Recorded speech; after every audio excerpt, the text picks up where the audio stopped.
Talk to us about the latency in terms of surveying the cost. How long does someone have to, when they're surveying the damage that they've gone through, how long does that take over time? Because it's so important, because a lot of times when you're surveying the cost of how much you've been through, you feel as though even just to acknowledge it's going to be crushing to you.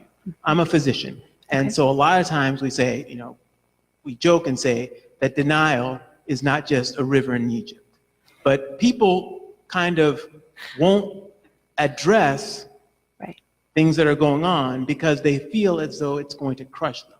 So what's the latency? How do you deal with the time that it takes for you to even understand what you've been through? Again, that can vary from person to person depending on their emotional and mental wellness, their emotional strength. I have found that often it is very advantageous for someone to write a victim impact statement, even if they never share it with anyone. I know there was a time when I had to do some things like that, and I had to put on a timeline on something like 15 years of my life, and it put me in bed.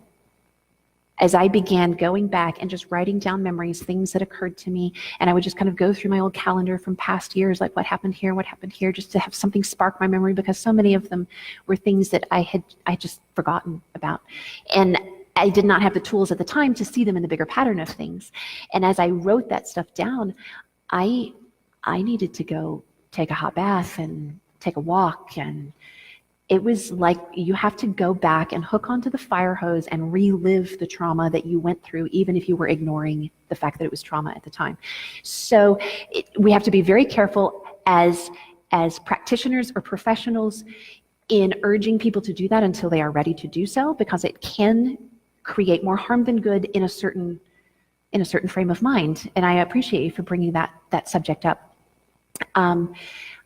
I think that very often a graduated approach is healthy.